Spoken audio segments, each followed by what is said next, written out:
Today we will inaugurate a new column called My Friend's Review.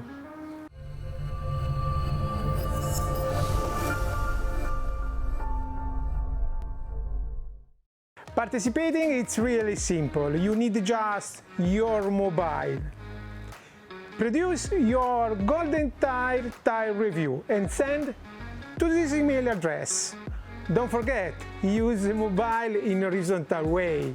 The best one will be published on my YouTube channel, and the best one will go straight to Goldentyre social media network. But it's not only this, because the most voted have the chance to win a set of tires that you have reviewed. What I can say you? Just action! Here I am for another trail ride on my fat bike.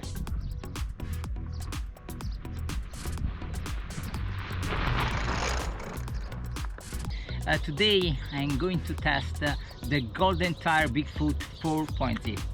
Usually I ride my fat bike with 4.8, but today I just changed my tires in order to have a test to this new set. Shopping fat bike tires is much easier when you have at least a basic understanding. So let's see my personal review and the differences between these two sets of tires. It wouldn't be a fat bike without massively wide tires. Fat bikes are designed to tackle unstable and tricky terrain, such as sand and snow. So the 4.8 tire allows the bike to float rather than sink, while the 4.0 is more for trail riding and hard sand. Of course, being in Dubai, no chance to try the fat bike on the snow unless you go to the Mall of the Emirates at the Ski Dubai.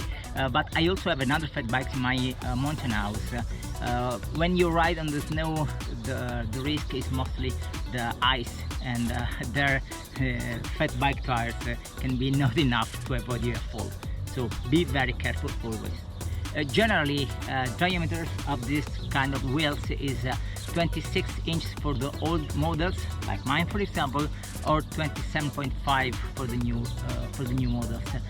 Usually there are some tires that can be interchangeable, but be always safe and try to get the proper size for your wheels. Due to the overall size, a fat bike tire is never going to be light, but reading the overall weight carefully could make a difference to your riding. Lighter tires roll easier and will save energy over long distances, but could be compromised on protection, resulting in more punctures. Regarding this point, of course, the 4.0 is much better, it's lighter. Let's talk about air pressure. Of course, going as low as possible, the better, especially when you go in soft terrain. But of course it depends on which kind of terrains you are riding on. 8 to 10 psi can be the common goal, and considering the huge volume of this kind of tires, also psi can make a big difference. In general, the pressure is going to be different according to the ground sand condition, but reminding usually 4.0 is more for trail riding in the hard sand, while 4.8 are preferable in deep and soft sand. Also the pressure will change accordingly. Usually I keep around 6 to 8 psi for the 4.0, while with the 4.8 I can go as low as 5 psi when sand is very soft. And it can happen to change the pressure also during the ride itself. That's why I got with me a tire inflator all the time. Having low pressure in mind, to go to switch off to tubeless can be a good idea to achieve the best setup. So it's an all-out awesome upgrade that will boost reliability too. In wild environment, it's very important. Aftermarket kits for to switch to tubeless system are always available for your fat bike. Let's talk a little bit about the knob. When you see the Goldentyre GTBIG FOOT, both the 4.0 and 4.8, the design of the knob, it's not so aggressive, especially compared to other kind of tires I tried.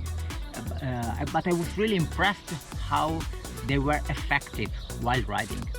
Another note when you are using the fat tires, very important, is how they absorb shocks, impact on the ground, which can be very interesting. Sometimes I prefer to ride a fat bikes with 4.0 also on a trail ride than a mountain bike with a suspension kit. So it can be a nice alternative to the classic mountain bike. Just to finish, what's the best choice between 4.0 and 4.8? Of course, there's no unique answer. It depends on the use you're gonna do with your fat bike. In my case, I decided to use both of them. Ma salama.